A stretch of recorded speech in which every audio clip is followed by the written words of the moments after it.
आपका Jat fix channel पर स्वागत है। तो चलिए प्रिय भक्तगण, आज हम आपको एक कथा का श्रवण कराते हैं जो सुनने मात्र से आपके जीवन में सुख संपत्ति और धन की वर्षा होगी। तो चलिए कथा को प्रारंभ करते हैं। भगवान शिव माता पार्वती से कहते हैं कि ध्यान के साथ जीवन को कैसे संतुलित करें।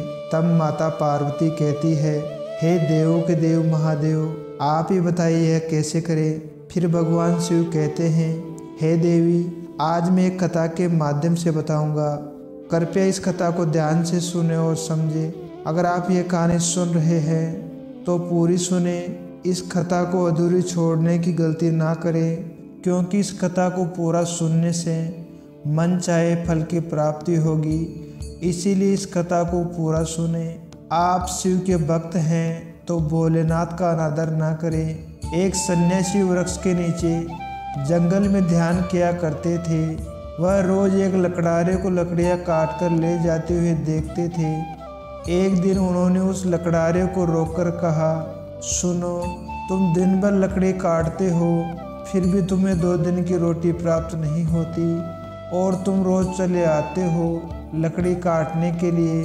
तुम जरा आगे क्यों नहीं चले जाते? वहाँ आगे चंदन के वृक्षों का जंगल है। एक दिन काट लोगे तो 7 दिन के खाने की व्यवस्था हो जाएगी। गरीब लकड़ारे को विश्वास नहीं हुआ कि आगे चंदन के वृक्षों का जंगल है।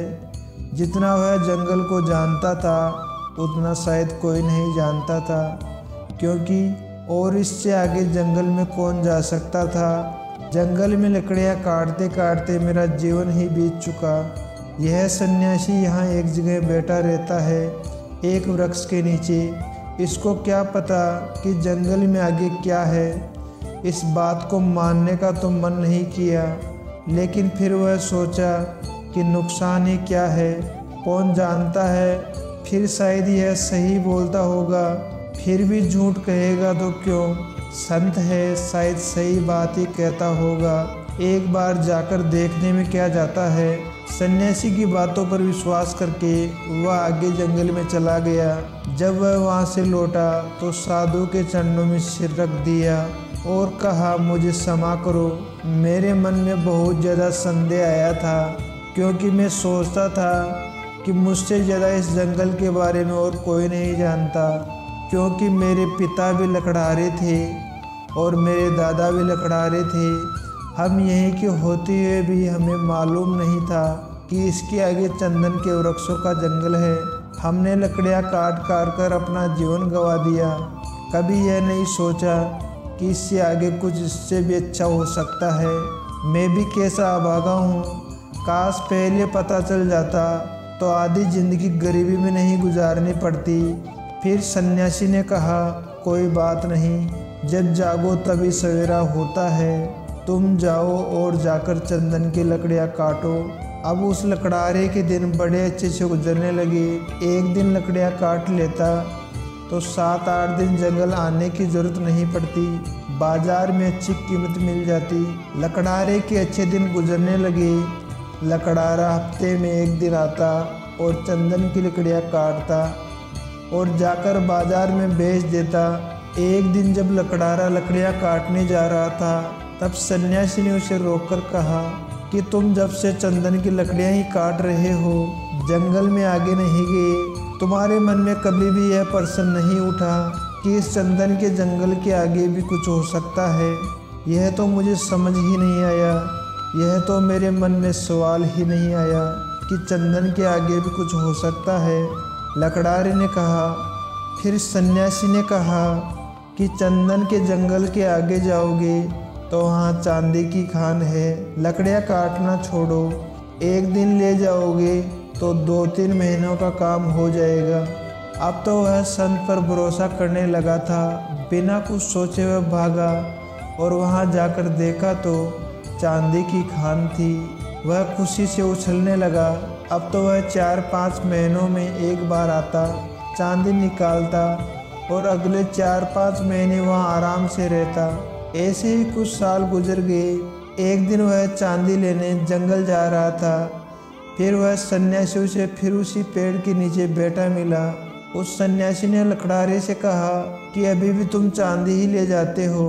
यदि आप जंगल में थोड़ा और आगे जाओगे तो वहाँ सोने की खाने हैं। जब लकड़ारा चांदी की खानों से कुछ आगे गया तो देखा कि वहाँ सचमुच सोने की खाने हैं। इतना सोना कि जो उसकी पूरी जिंदगी बदल सकता था। सोने की खान का पता चल जाने के बाद अब लकड़ारा एक बार जंगल में जाता है और साल भर तक उसे जंगल में आने की जरूरत ही नहीं पड़ती। उसकी ज़िंदगी बड़े आराम से गुजरने लगी। ऐसे ही कुछ साल गुजर गए।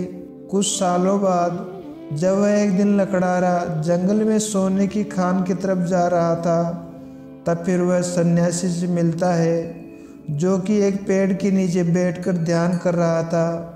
जब उस सन्यासी ने लकड़ारे को सोने की खान की ओर जाते देखा तो बोला कि तुम कब जागोगे? हर बार मुझे ही बताना पड़ेगा। तुम अभी भी सोना ही ले जाते हो। तुम्हारे मन में कभी यह प्रश्न नहीं उठता, तुम्हारे मन में कभी यह जिज्ञासा नहीं उठती कि जंगल में आगे जाकर देखूं, कुछ और मिल सकता है। लकड़ारे ने कहा, मेरी मंद बुद्धि है, मेरे मन में यह प्रश्न ही नहीं आता। मैं तो समझा सोने से बड़ा और क्या हो सकता है, बस यही आखिरी चीज़ रही होगी।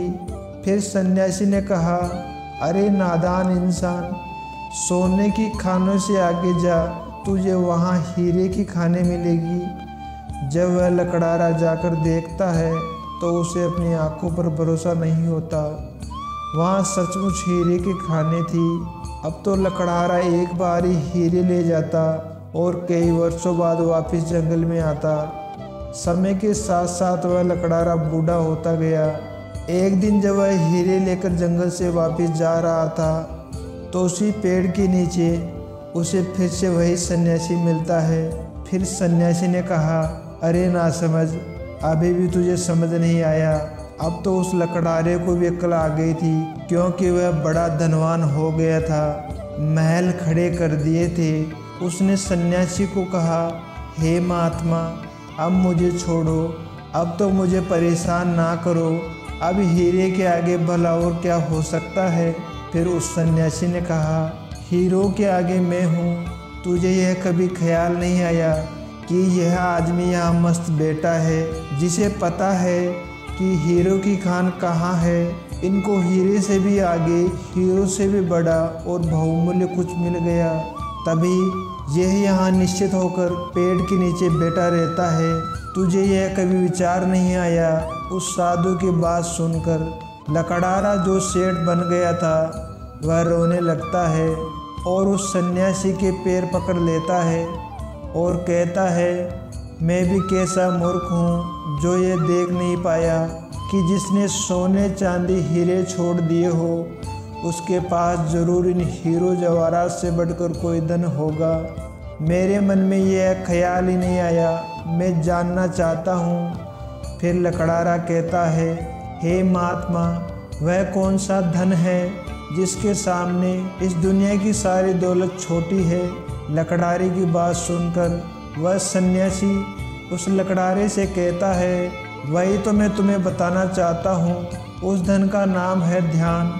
लकड़ारे ने कहा, लेकिन मुझे तो ध्यान करना आता ही नहीं।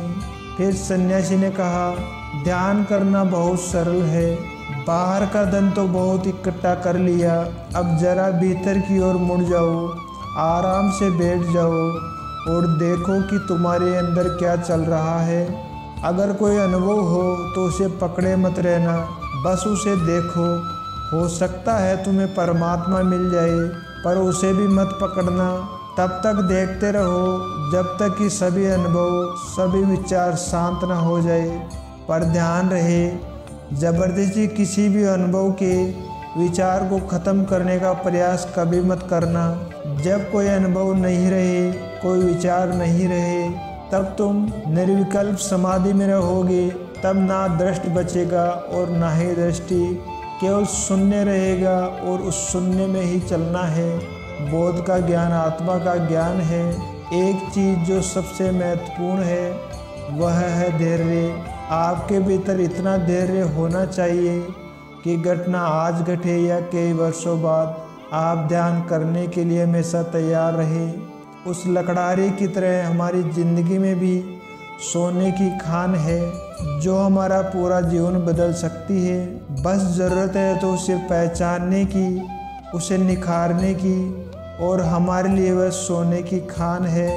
हमारा दिमाग हमारे ज्ञान से बढ़कर हमारे जीवन में और कोई भी कीमती नहीं हो सकता। उम्मीद है यह वीडियो आपको अच्छा लगा होगा। अगर आप शिव के सच्चे भक्त हैं तो चैनल को सब्सक्राइब तथा वीडियो को लाइक करें तथा कमेंट बॉक्स में हर हर महादेव लिखें। धन्यवाद।